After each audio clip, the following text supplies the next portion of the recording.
Estamos de volta aí com mais um bloco do Missão Saúde na TV. E para você que chegou aí agora, nós estamos aqui no estúdio com o Dr. Nagilson Amoure. É ele que está conosco aqui. Nós já falamos bastante aí no primeiro bloco, muito bacana. Chegou, fica aqui assim, ó, só ouvindo aqui de queixo, né? Que ouvindo as informações que são assim extremamente importantes, sabe?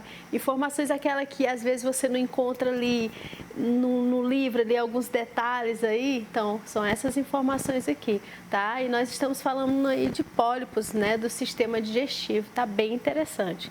Doutor Nagilson, qual a importância do diagnóstico, né, desses pólipos? A importância maior, a gente pode resumir o seguinte: é evitar a degeneração maligna. Então, o pólipo, ele vai gerar o câncer, dependendo do tipo, mas esse câncer gerado por esse pólipo, ele não aparece da noite para o dia. Ele não vai iniciar um pólipo hoje e amanhã já virou um câncer. Não. Ele dá chance para que a pessoa investigue. Uma coisa super interessante é que ele é assintomático. A grande maioria dos pólipos, que são verrugas, que são elevações na mucosa ao longo do tubo digestivo, ele raramente vai dar sintomas.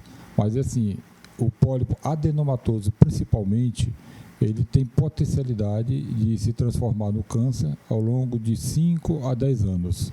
Então, aquelas pessoas que têm idade acima de 40 anos, as pessoas que têm familiares que tiveram câncer de tubo digestivo, acende a luzinha amarela, né, no sentido dessa pessoa investigar, principalmente filhos, sobrinhos, tios, avós, um deles tendo o câncer, é importante investigar. Quando se investiga, você está ganhando, porque vai se descobrir o pólipo e vai se retirar através de exame endoscópico. Quando não se investiga, chuta para o azar, não se preocupa com isso, e a pessoa tem um antecedente familiar riquíssimo para câncer coloretal, então o risco é muito grande, né? O preço é muito grande a se pagar. Essa semana mesmo eu tive a oportunidade de fazer exames em 2 familiares de uma mesma família, o pai e o filho. O pai, câncer avançado, e o filho passou a apresentar os mesmos sintomas e foi fazer o exame também, câncer avançado. Aí imagina a família, como que fica, como que sofre, assombrada. Né? E uma outra família também, com uma história muito parecida. Então é importante você saber a história dos seus familiares, procurar se informar se algum avô ou avó, tio-avó, irmãos, primos, pessoas próximas da sua família, se já apresentaram algum tipo de câncer. Porque os cânceres, eles geralmente não são de origem genética, a grande maioria. A grande maioria tem a ver com os hábitos de vida. 5 a 10% tem uma origem genética. Mas esses de origem genética, tem deles que a pessoa vem marcado. Né? Já vem configurado geneticamente para apresentar determinado tipo de câncer. Tá? Então é por isso que é importante investigar. E existem exames que a pessoa pode lançar mão no sentido dessa investigação. Tá? Mas a palavra-chave é que a maioria é assintomático. Existem pólipos pequenos, médios e grandes. Existem pólipos benignos e pólipos com tendência à degeneração maligna, e a importância maior é essa. Doutor, existe alguma teoria que explique, né, a origem do câncer de colo retal? Tem algo assim que defina ou que diga, né, como que inicia isso? Existe a teoria da carcinogênese. E essa teoria, ela explica em detalhes as graves alterações que existem nesses pólipos com tendência à malignização. Existe um complexo sindrômico onde pessoas apresentam pólipos e, de acordo com o pólipo e a alteração genética, a gente enquadra ela em determinados tipos de síndrome. Tipo assim, síndrome polipóide familiar, síndrome de Gardner, síndrome de Turcot, síndrome do pólipo não hereditário. Existem inúmeras síndromes. E essas síndromes são importantes saber da existência delas, porque às vezes o pólipo ele não existe tendência de malignização apenas no colo, no reto, no intestino grosso do paciente, mas existe associação com outros tipos de câncer. Tem câncer de intestino originário de um pólipo que pode ter associado câncer de mama, câncer de tireoide, câncer do sistema nervoso e do fígado. Tá? É importante também saber essa correlação. Mas na oncogênese, na origem do câncer, existem duas vias. Uma é a transformação do pólipo adenomatoso, câncer. Existe uma outra que não existe o pólipo, mas existe uma alteração da mucosa de forma circunscrita, onde na colonoscopia a gente observa uma alteração do relevo, uma modificação da cor e uma alteração na vascularização. Então, aquele tipo de transformação, ele é direto, adenoma câncer de novo.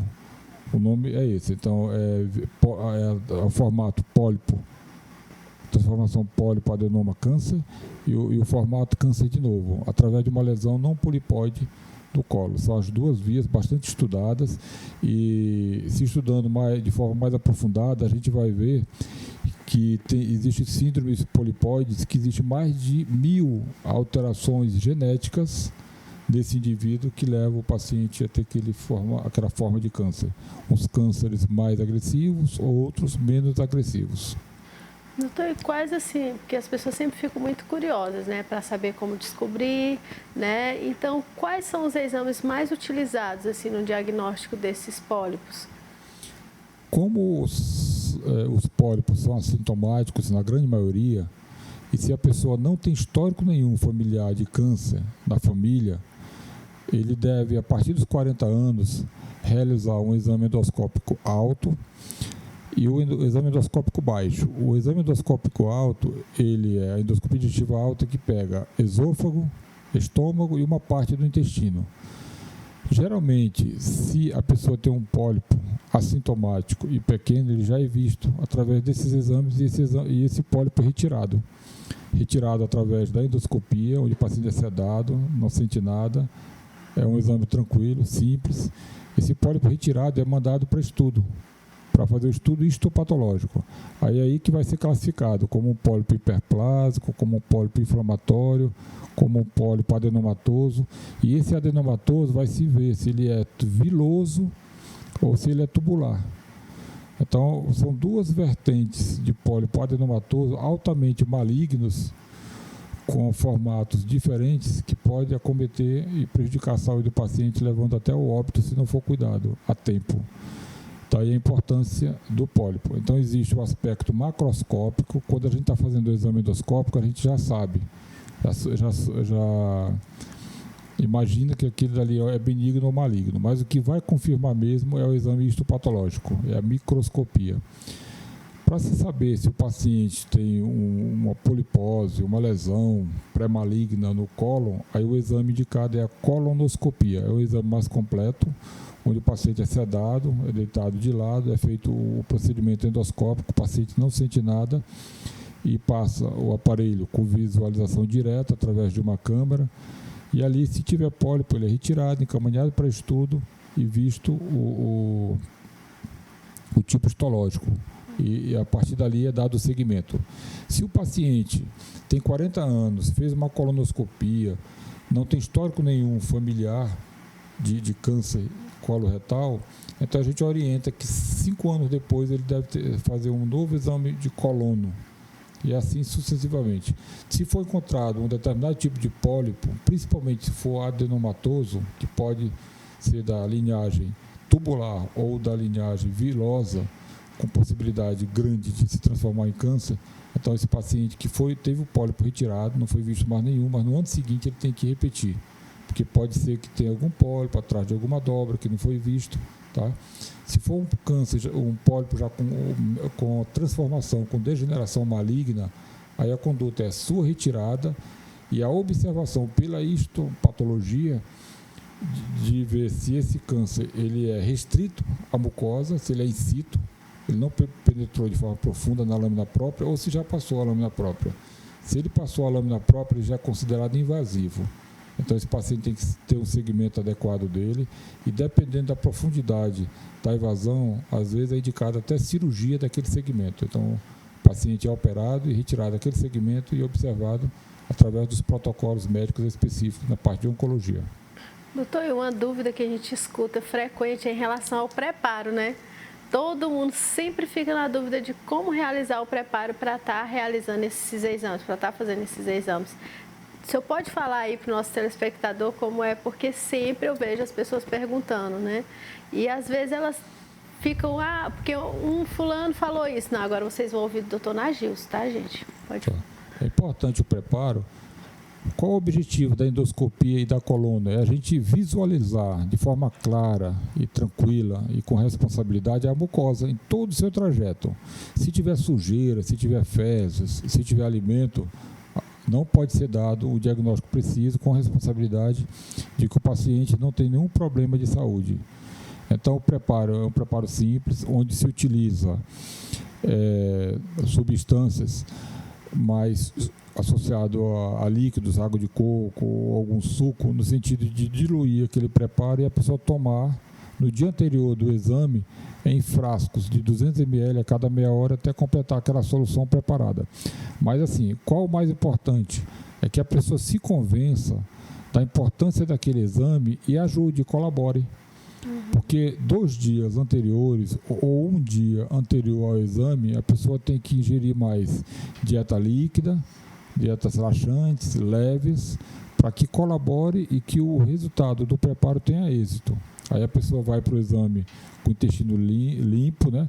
As fezes líquidas e claras, e o exame vai ser feito de uma forma tranquila, elucidativa, resolutiva, e o que foi encontrado vai ser retirado com tranquilidade e o paciente vai ter qualidade de vida, com certeza, e uma garantia de 5 anos para que não se preocupe com a presença de pólipos. Agora, fiquei curiosa aqui.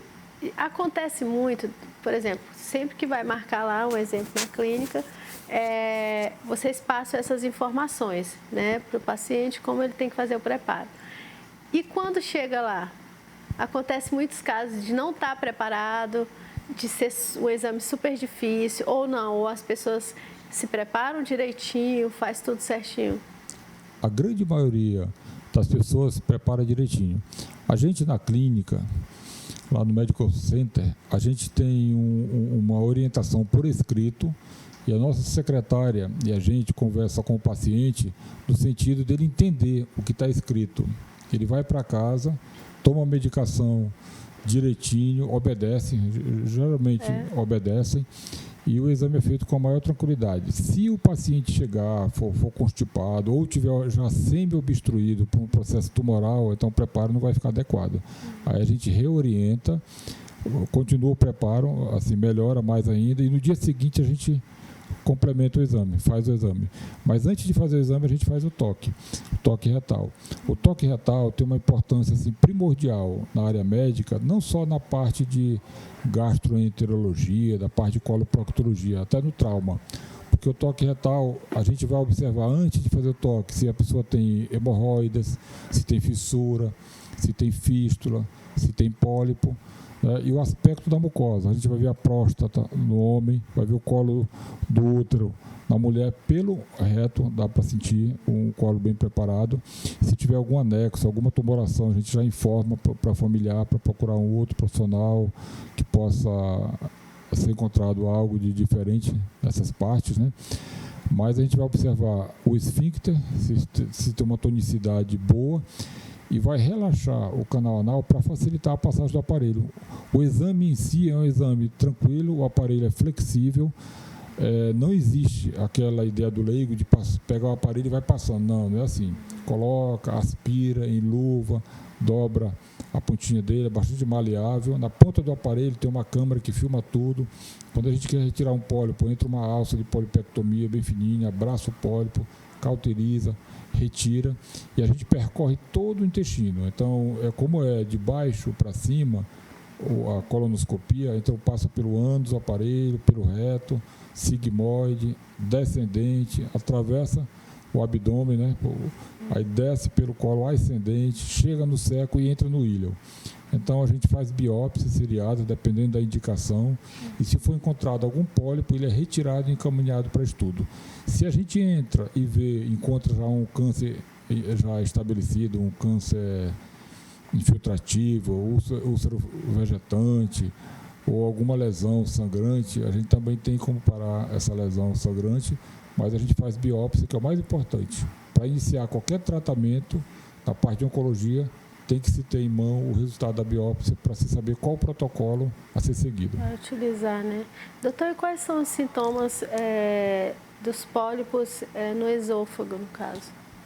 O esôfago é a parte inicial, logo depois da boca, e os sintomas, 50% não ocorre nada, não acontece nada, é um achado.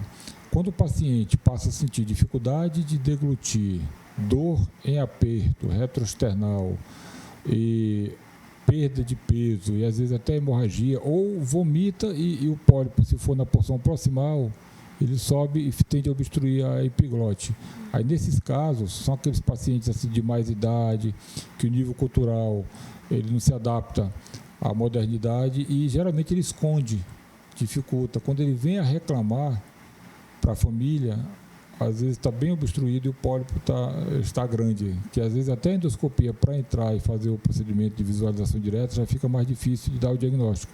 Aí, nesses casos, a gente lança a mão de outros exames, como a tomografia, raio-x contrastado, para documentar bem e ver se aquele pólipo ele não está restrito só ao esôfago ou se está restrito também a camadas profundas. Mas, assim, são situações mais raras, acomete mais nessas pessoas que seguram e deixam para falar depois que está muito grave. Que às vezes, assim, tem muitos familiares que eles acham que estão dando trabalho, que não querem falar e tudo, principalmente as pessoas mais velhas, né?